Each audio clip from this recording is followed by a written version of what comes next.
Hello students, I am Bhavna, your biology teacher. Let's start from the fourth chapter, that is reproductive health. Reproductive health क्या होता है, basic definition हम सबसे पहले discuss करते हैं. Reproductive health refers to healthy reproductive organ with normal function. आपके जो reproductive organs होते हैं male and female में, रिप्रोडक्टिव ऑर्गन प्रेजेंट होते हैं मेल में भी और फीमेल में, जो रिप्रोडक्शन में हेल्प करते हैं, ठीक है, वो क्या हो, हेल्दी हो. अगर हम हेल्थ की बात करते हैं तो उसमें हम कि एक हेल्दी पर्सन क्या हो, उसमें आपका जो आपका सोशल वो भी, फिजिकल वो भी, तो एक होता है आपका मेंटल इंक्लूड होता है, सोशल, मेंटल एंड फिजिकल, ये तीनों चीज किस में इंक्लूड होती है, हेल्थ में इंक्लूड होती है. तो जो आपका रिप्रोडक्टिव हेल्थ होता है उसमें किसी भी पर्सन की हेल्थ से रिलेटेड बात हो रही है, ठीक है. अब हेल्थ के ये जो तीनों एस्पेक्ट्स हैं वो क्या हो, अपना नॉर्मल फंक्शन हो इसका, ठीक है, उसका कम्युनिकेशन सोशल से भी अच्छा हो, फिजिकली भी वो ठीक हो, ठीक है, और मेंटली भी. यहाँ पर हम मेंटली की जगह क्या, दो एस्पेक्ट्स मेन है आपका, जिसमें आपका इमोशनल आता है और एक बिहेवियरल आता है, ठीक है, कि बिहेवियर कैसा है हमारा, और एक आता है आपका इमोशनल, जो आपका रिप्रोडक्शन है उसमें इमोशनली आप कैसे हो, ठीक है. तो ये होगी आपकी कि जो आपका रिप्रोडक्टिव हेल्थ की डेफिनेशन में आपका जो रिप्रोडक्टिव हेल्थ है वो क्या करे, हेल्दी रहे आपके ऑर्गन और नॉर्मल फंक्शंस करे. अकॉर्डिंग टू WHO क्या होता है, वर्ल्ड हेल्थ ऑर्गेनाइजेशन. ये एक ऐसा ऑर्गेनाइजेशन होता है जिसमें हेल्थ के बारे में हर पर्सन का पूरा रिकॉर्ड रहता है, ठीक है. तो जो वर्ल्ड हेल्थ ऑर्गेनाइजेशन है वो उसके अकॉर्डिंग रिप्रोडक्टिव हेल्थ क्या होती है, reproductive health means a total well-being in physical, emotional, social and behavioral aspects in reproduction. ये सारे aspects होने चाहिए आपके किसमें, reproduction में, ठीक है. उसके बाद reproduction health problems and strategies, क्या क्या प्रॉब्लम इंक्लूड होती है किसमें, रिप्रोडक्टिव हेल्थ में, ठीक है, वही हम डिस्कस करेंगे वन बाय वन. जिसमें फर्स्ट आता है आपका ओवर पॉपुलेशन.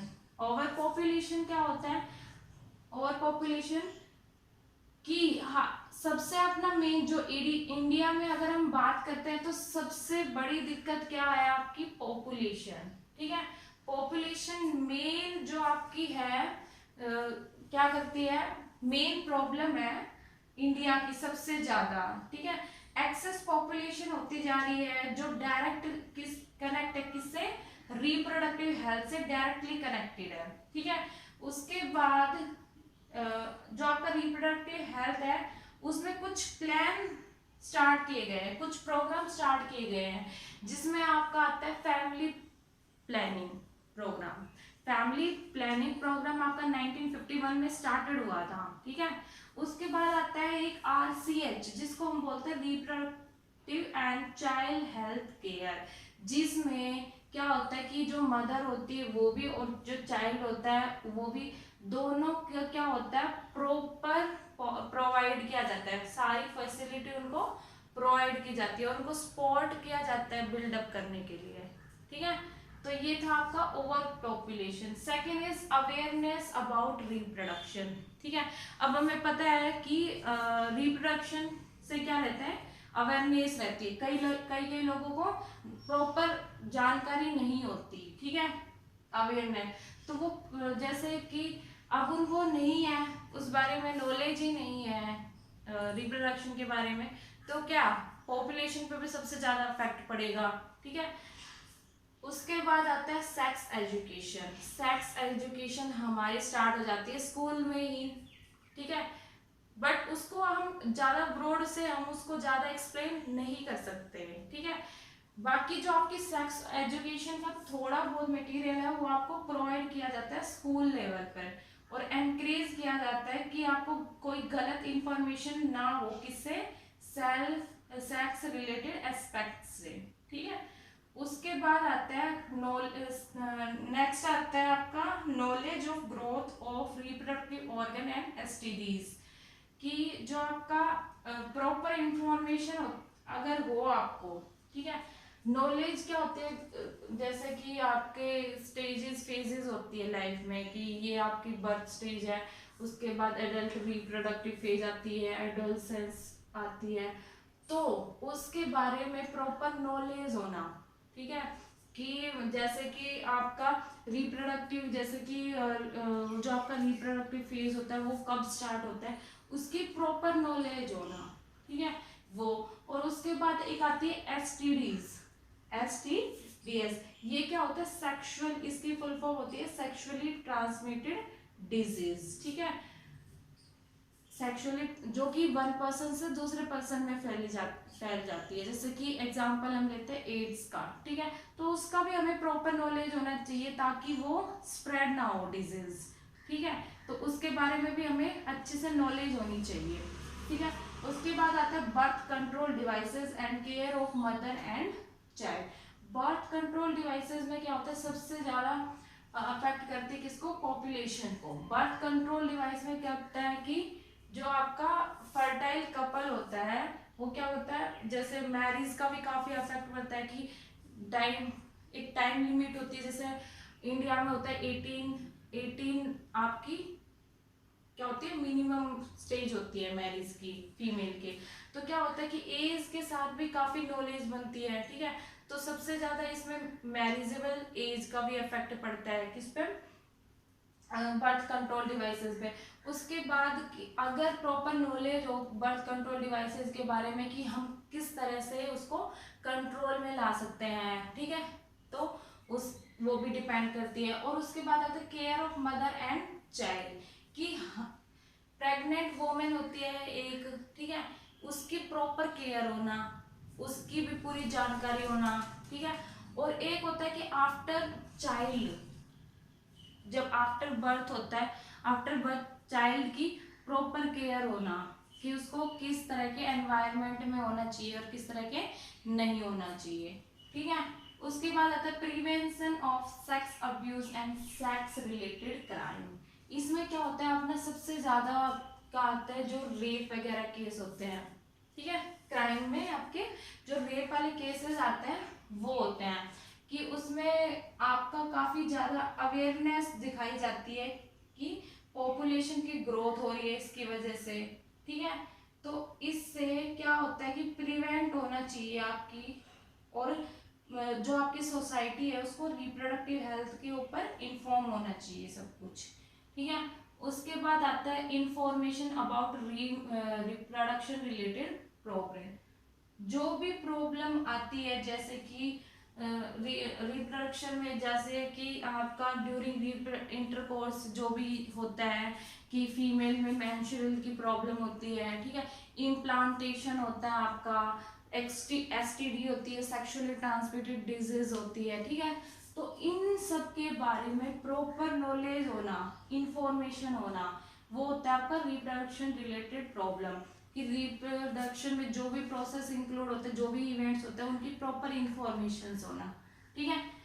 उसके बाद आता है एम्नियोसेनेटिस। ये क्या होता है कि एक ये आपका ये क्या होता है, एक प्रोसेस होता है जिसमें क्या होता है, फीटल होता है, फीटल जैसे कि जो बेबी है प्लेसेंटा में जो प्रेजेंट है प्रेग्नेंट वुमेन के, उसका सेक्स डिटर्मिनेशन करना, ठीक है। एम्नियोसेनेटिस में यही होता है, जो फीटल होता है उसका डिटर्मिनेशन होना, ठीक है, और डिसऑर्डर के बारे में पता लगाना, ठीक है। बेसिकली तो ये आपका जो डिसऑर्डर होता है प्रेग्नेंट वुमेन के फीटल में, उसके लिए यूज होता है, बट इसका ज्यादा मिस यूज भी होता है। वैसे इसका प्रोसीजर आपको बताऊं, क्या होता है कि जैसे आपका प्लेसेंटा होता है, उसके साथ सेल्स वगैरह होती है, फीटल के बाहर सेल भी होती है, फ्लूइड भी होता है, तो इंजेक्शन के थ्रू उसको इंजेक्ट किया जाता है, देन उसके ऊपर उसके क्रोमोसोम जो नंबर होते हैं उसका स्टडी की जाती है, ठीक है, कि कोई डिसऑर्डर तो नहीं है। बट इसलिए इसके लिए मिसयूज भी ज्यादा होता है, कि डिटर्मिनेशन हो जाता है जैसे सेक्स का, कि मेल है कि फीमेल है, तो क्या होता है कि जो फीमेल नई जो फीमेल बन रही है उसको क्या किया जाता है, उसकी डेथ की कर दी जाती है, ठीक है। मिसयूज ज्यादा होता है इसका, ठीक है। उसके बाद आता है रिसर्च इन रिप्रोडक्टिव हेल्थ एरिया। एक सेंट्रल ड्रग रिसर्च इंस्टीट्यूट है, CDRI है, कि ऐसे ऐसे इंस्टीट्यूट भी है जहाँ पर रिसर्च होती है किसके बारे में, रिप्रोडक्टिव हेल्थ के बारे में, कि कौन सी नई ड्रग बन रही है जो ये कंट्रोल कर सके। जैसे सहेली है एक, ठीक है, वो पिल्स है ये जो किसको कंट्रोल, पॉपुलेशन को कंट्रोल करने में हेल्प करती है, ठीक है। उसके बाद आता है medical facility. Proper medical facility provide होना चाहिए कि जो भी प्रेग्नेंट वोमेन होते हैं उसके लिए, या फिर कोई रिप्रोडक्टिव डिजीज से सफ़र है उसके लिए भी, चाइल्ड की केयर के लिए भी, अगर उसको प्रेग्नेंट वोमेन को डिजीज है उसके लिए भी, डिलीवरी के लिए भी, ठीक है। तो ये प्रॉपर मेडिकल फैसिलिटी प्रोवाइड होनी चाहिए, ठीक है। तो ये आपकी रिप्रोडक्टिव हेल्थ की स्ट्रेटेजीज और प्रॉब्लम्स थी। Hello students, today we will discuss about the next topic, that is human population explosion. Basically population क्या होती है? Population is defined as the total number of individual in a species at a particular area at a time. कि एक particular species के individual इस एक particular area में और इतने टाइम में, वही क्या होती है आपकी पॉपुलेशन, ठीक है। देन उसके बाद पॉपुलेशन के बाद आता है second one is demography. Demography क्या होती है? The scientific study of the population, कि पॉपुलेशन कितनी इंक्रीज हो रही है कितनी डिक्रीज हो रही है, वो जो साइंटिफिक स्टडी है जिससे हम उसके रेट का पता लगाते हैं पॉपुलेशन का, तो उसको हम बोलते हैं डेमोग्राफी, ठीक है। देन उसके बाद आता है reasons for growth of population explosion. क्या क्या रीजन इंक्लूड होते हैं for growth of population explosion? First आता है increase in longevity. Increase in longevity इसमें क्या होता है? Decline in death rate. क्या होता है? Decline in death rate. जो आपका IMR आता है, IMR क्या होता है? इन्फेंट मोर्टेलिटी रेट, ठीक है, वो वाला, ठीक है।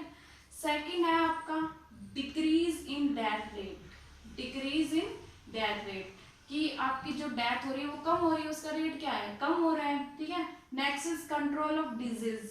कंट्रोल ऑफ डिजीज, जो भी आपकी STD सेक्सुअली ट्रांसपोर्टेड डिजीज होती है या फिर अदर जो सेक्स रिलेटेड डिजीज होती है उसका प्रॉपर केयर हो रही है, ठीक है। उसके लिए काफ़ी जो आपकी टैबलेट के फॉर्म में मेडिसिन वगैरह प्रोवाइड की जा रही है उसको, ठीक है। Next is improvement in medical facility. इसमें भी वही सेम आएगा कि आपका सारी मेडिकल फैसिलिटी आपको प्रॉपर अवेलेबल हो रही है टाइम टू टाइम, ठीक है। Next is role of reproductive and RCH programme, ठीक है। ये क्या है आपका प्रोग्राम? इसमें क्या होता है? जो चाइल्ड और मदर की हेल्थ केयर प्रोग्राम होता है, प्रॉपर उनकी केयर की जाती है, जो चाइल्ड बर्थ हो रहा है उसकी भी और जो प्रेग्नेंट वुमेन है उसकी भी, ठीक है। नेक्स्ट इज एडवांसमेंट और इन एग्रीकल्चर, ठीक है। तो ये सारे रीजन है जो कि क्या कर रहे हैं? ग्रोथ कर रहे हैं किसमें? पॉपुलेशन एक्सप्लोजन में। Next is consequences of over population. क्या क्या कंसिक्वेंसेस है ओवर पॉपुलेशन के? First is poverty. पुअर्टी का तो आप पता ही है क्या है आपको। सेकेंड इज फूड सप्लाई, ठीक है। Next is hygienic conditions, unemployment, pollution and education problem. ये सारे कंसिक्वेंसेस है जो कि किस में रोल कर रहे हैं? ओवर पॉपुलेशन में, ठीक है। क्योंकि एजुकेशन नहीं होगी तो उसमें भी उस रिलेटेड भी प्रॉब्लम होगी कि सेक्स से रिप्रोडक्ट से आपको एजुकेशन ही नहीं है उससे रिलेटेड कुछ भी, तो उसमें भी और पॉपुलेशन होगी। Food supply and then hygienic condition में भी काफ़ी प्रॉब्लम होगी आपको, ठीक है, रिप्रोडक्टिव हेल्थ के। देन उसके बाद आता है पॉपुलेशन कंट्रोल। हमें अगर पॉपुलेशन को कंट्रोल करना है तो वो कैसे कर सकते हैं हम?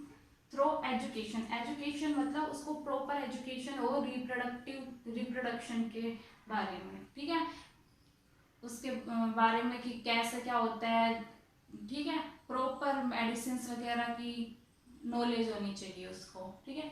सेकंड है फैमिली प्लानिंग। फैमिली प्लानिंग आपका सबसे अच्छा आइडिया है फॉर पॉपुलेशन कंट्रोल, ठीक है। Next is marriageable age. Marriageable age में क्या होता है कि कुछ लोग होते हैं काफ़ी जल्दी छोटी एज में क्या कर देते हैं, शादी कर देते हैं, तो उनको प्रॉपर नॉलेज नहीं होती उसके बारे में, रिप्रोडक्शन के बारे में, ठीक है। तो अगर उस एज लिमिट में अगर हमें शादी नहीं करवाएंगे तो काफ़ी अफेक्ट करेगा पॉपुलेशन कंट्रोल में, ठीक है। Next is population growth rate. Population growth rate क्या होती है कि आपकी डिपेंड करती है, किस किस पे डिपेंड करती है, बर्थ रेट पे, डेथ रेट पे, ठीक है, और माइग्रेशन पे। सो फर्स्ट है आपका fertility. Fertility is also called natality and birth rate. इसमें क्या होता है कि नंबर ऑफ बेबीज प्रोड्यूस्ड पर 1000 इंडिविजुअल, कितने नंबर ऑफ बेबीज प्रोड्यूस हो रहे हैं पर 1000 इंडिविजुअल में, ठीक है। तो वो होता है आपका फर्टिलिटी, बर्थ रेट, ठीक है। उसके बाद TFR, एक टर्म होती है TFR। TFR क्या होता है, total fertility rate. Total fertility rate क्या होता है, एक वोमेन है उसकी पूरी लाइफ एज में उसकी कितनी फर्टिलिटी, कितने नंबर ऑफ बेबीज प्रोड्यूस किए हैं उसने, तो वो उसकी टोटल फर्टिलिटी रेट होगा, ठीक है। Next is mortality. मोर्टेलिटी क्या होता है, डेथ रेट पर 1000 इंडिविजुअल, कितनी डेथ रेट है पर 1000 ऑफ इंडिविजुअल, वो हो गई इसकी मोर्टेलिटी, ठीक है।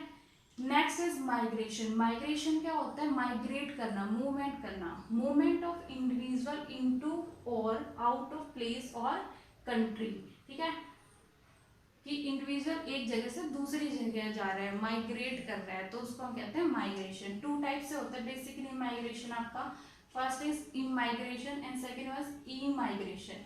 इमाइग्रेशन मतलब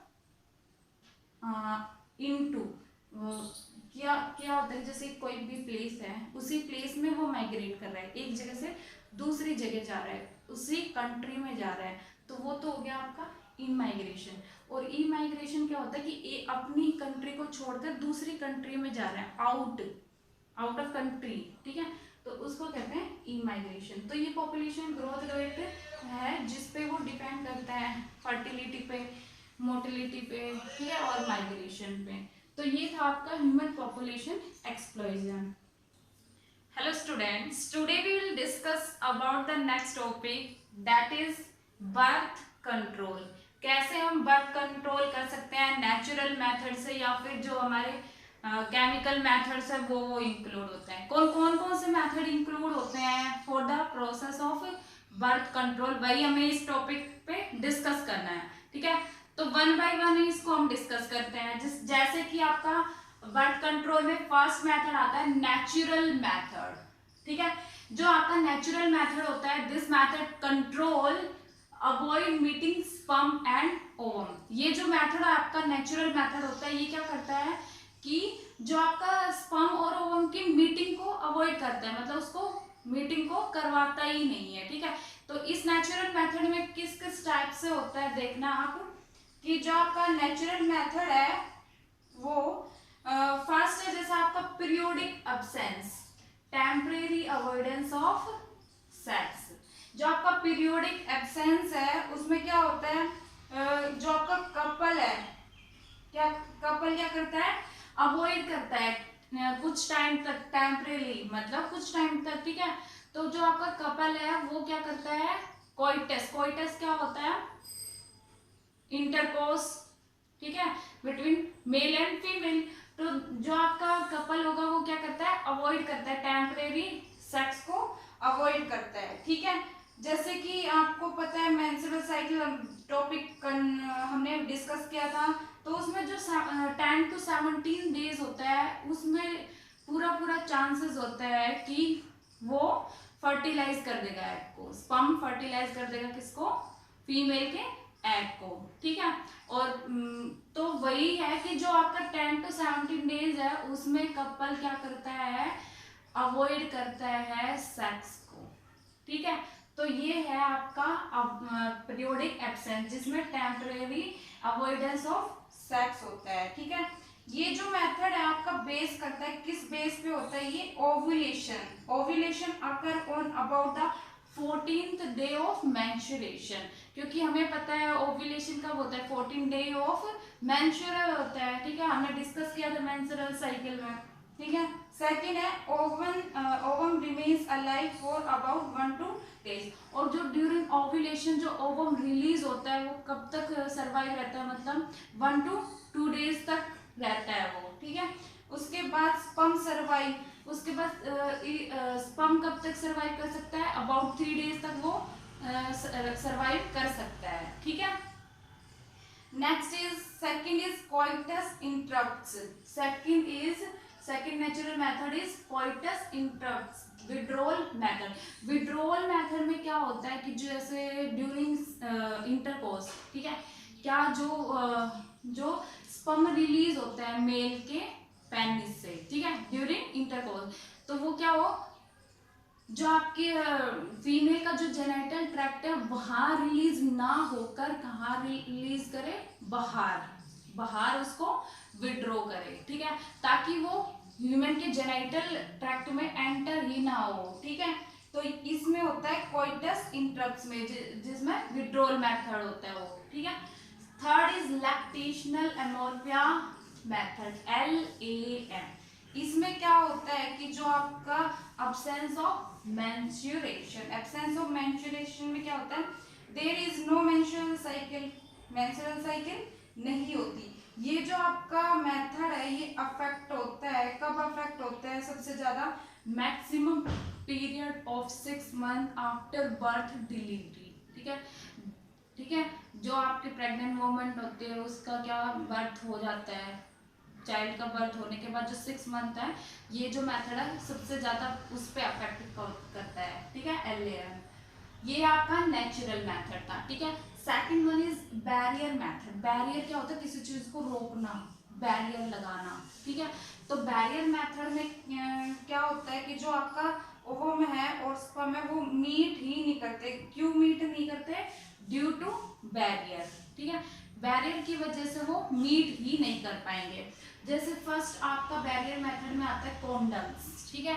कॉन्डम्स क्या होता है, थिन रबड़ के बने होते हैं, शीट लाइक, ठीक है, जो कि कवर करता है किसको, मेल में तो कवर करता है किसको, पेनिस को, ठीक है, पेनिस को कवर करता है, और वेजाइना को कवर करता है, एंड सर्विक्स जो कि फीमेल का पार्ट है उसको कवर करता है, ठीक है। सबसे ज्यादा जो आपका पॉपुलर ब्रांड है कॉन्डम का किसमें, मेल में, वो होता है निरोध, ठीक है, सबसे कॉमन ब्रांड है निरोध जो कि मेल कॉन्डम है, ठीक है। उसके बाद अगर फीमेल की बात करते हैं तो फीमेल में कौन सा है, फेमिडोम्स, ठीक है, फीमेल में है फेमिडोम, ठीक है, और उसमें है आपका निरोध, ठीक है, उसमें आपका निरोध, ये दो है, ये मेल का है, ये फीमेल का है, ठीक है। उसके बाद सेकंड आता है diaphragm, cervical cap and wallets, ठीक है। जो आपका डायफ्राम होता है वो क्या होता है, रबड़ की कैप जैसे इस टाइप का वो स्ट्रक्चर होता है आपका, ठीक है, ये है आपका डायफ्राम। ये क्या होता है, रबड़ का ही बना होता है, रबड़ की कैप होती है जो कि कवर करता है किसको, एंट्रेंस टू यूट्रस को, जहां से एंट्रेंस होती है, ठीक है। ये क्या करता है, स्पर्म को एग तक जाने ही नहीं देता, ठीक है, स्पर्म को एग तक जाने ही नहीं देता, ठीक है। उसके बाद ये काफी जैसे सेक्सुअली जो ट्रांसमिटेड डिजीज होती है और सर्विकल जो कैंसर होता है उनसे भी कौन प्रोटेक्ट करता है, कौन, डायफ्राम, ठीक है। Next is cervical cap. Cervical cap भी आपका इस टाइप का ही होता है कुछ, ठीक है, ये जैसे, ठीक है, इस टाइप का ये आपका सर्विकल कैप है। ये भी किस रबड़ की ही बनी रहती है, ठीक है, बट ये जो आपका डायफ्राम है इससे छोटी होती है। ये भी क्या करती है, सर्विक्स को क्लोज करती है, ठीक है, और प्रिवेंट करती है स्पर्म को, ताकि वो एग के पास ना पहुंच सके, ठीक है, स्पर्म को वहां तक पहुंचने ही नहीं देती है एग तक, बाकी ये जो सेक्सुअली ट्रांसमिटेड डिजीज है, ठीक है, इनसे भी प्रिवेंट करती है आपको कौन, सर्विकल कैप, ठीक है। उसके बाद वैलेट्स आता है, वैलेट्स भी इस शेप का ही होता है आपका, ठीक है, ये वैलेट्स है, ठीक है। ये क्या करता है, हेमिस्फेरिक डोम लाइक रबड़ होता है, हेमिस्फेयर डोम शेप्ड का होता है ये, ठीक है। और क्या करता है, fitting over the vaginal walls over the cervix, जो आपका वेजाइना में जो सर्विक्स है उसको कवर करता है ये, ठीक है। तो ये आपके 3 टाइप्स के कॉन्डम्स है, ठीक है। उसके बाद ये कॉन्डम्स है, ये डायफ्राम और सर्विकल कैप और वॉलेट्स, ठीक है। ये आपका बैरियर मेथड कंप्लीट होता है। Third one is chemical method. Chemical method में आपके आते हैं स्पर्मिसाइड्स, ठीक है। केमिकल मेथड में आपके आते हैं स्पर्मिसाइड्स। स्पर्मिसाइड्स क्या होती है, फोम होती है, टैबलेट की ले लो या फिर जेलीज की ले लो, क्रीम वगैरह, ये फोम वगैरह, ठीक है। ये सब आपके क्या होते हैं, स्पर्मिसाइड्स होते हैं, ठीक है। ये क्या होता है, इनको इंसर्ट किया जाता है, कहाँ इंसर्ट किया जाता है, वेजाइना में। कब, बिफोर द इंटरकोर्स, ताकि जो आपके स्पर्म है वो यूट्रस तक एंटर ना कर सके, ठीक है। जो आपका स्पंज है, स्पंज एक फोम होता है, ठीक है, जो कि जिसमें क्या प्रेजेंट होता है, नोनिक जाइनोल एज ए स्पर्मिसाइड, ठीक है। तो ये आपकी सब क्रीम वगैरह, फोम वगैरह, जेलीज वगैरह स्पर्मिसाइड्स होती है, जो कि वेजाइना पे यूज की जाती है, जिससे क्या स्पर्म वहां पर चिपक जाते हैं और वहां एंटर नहीं करता जेनाइटल ट्रैक्ट के अंदर, ठीक है। देन उसके बाद आता है आपका fourth one is intra uterine contraceptive devices, IUD, ठीक है। ये क्या कहता है, ये इंसर्ट किया जाता है डॉक्टर की हेल्प से, ठीक है। कहाँ इंसर्ट किया जाता है, यूट्रस में, ठीक है, थ्रो वेजाइना। ये जो आपका इंट्रायूट्राइन कॉन्ट्रासेप्टिव डिवाइसेस है, ये आपकी यूट्रस में की जाती है, और किसकी हेल्प से, डॉक्टर की हेल्प से वहां पर की जाती है, और ठीक है। देन उसके बाद ये आपको इंसर्ट कर दी वहां पर।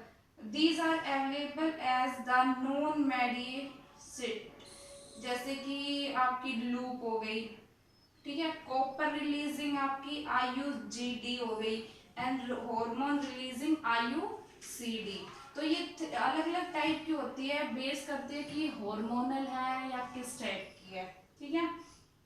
देन उसके बाद आता है fifth one is oral contraceptive pills, जिसको हम बोलते हैं ओरल पिल्स, जो माउथ के थ्रू हम लेते हैं, ठीक है। तो जो आपकी ओरल है, ये ओरल पिल्स होती है, ये टैबलेट की फॉर्म में होती है, जिसको हम पिल्स बोलते हैं, ठीक है। और ये कब ली जाती है, ये starting days of menstrual cycle, ठीक है, 21 days starting with the first 5 days of menstrual cycle. जो आपका मेंस्ट्रुअल साइकिल है उसके 20 डेज पहले ही ये ली जाती है, ठीक है। और उसको रिपीट किया जाता है, कब रिपीट किया जाता है, after a gap of 7 days, ठीक है। पिल्स जो आपका है वो वेरी इफेक्टिव होती है, और इसके साइड इफेक्ट बहुत ही कम होते हैं, ठीक है। साइड इफेक्ट काफी कम होंगे और इफेक्टिव ज्यादा होती है। उसके बाद जो ओरल पिल्स है वो टाइप्स है उसके। देन फर्स्ट है आपका mini pills, second is combined pill, and third one hormonal hormone injection, fourth one is morning after pills, and fifth is sterilisation, जिसको हम सर्जिकल मेथड बोलते हैं, ठीक है। तो आपका जो मिनी पिल होती है, मिनी पिल में हम एग्जांपल ले लेते हैं सहेली, ठीक है। सहेली कंटेन करती है मोनोस्टेरॉइडल प्रिपरेशन कॉल्ड सेंटाक्रोम, ठीक है।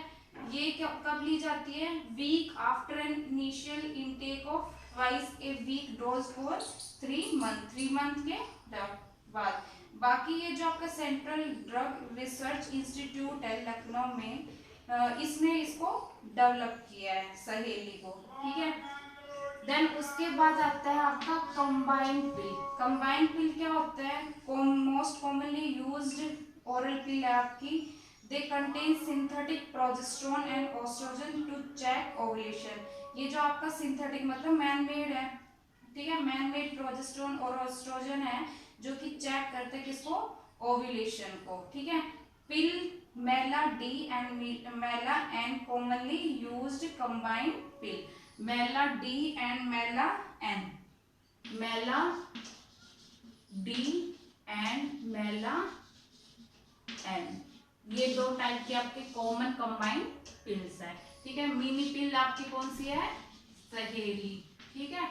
देन उसके बाद आता है third is hormone injection. Hormone injection क्या होता है, प्रोजेस्टेरोन डेरिवेटिव इंजेक्शन होते हैं जो कि इंजेक्शन दिए जाते हैं 3 मंथ, ठीक है, that release a hormone slowly and prevent ovulation, जिससे कि जो हार्मोन है वो रिलीज होंगे कहाँ, एंटर बॉडी में, ठीक है, बॉडी में एंटर होंगे क्या, हार्मोन, और प्रिवेंट करेंगे किसको, ओव्यूलेशन को, ठीक है।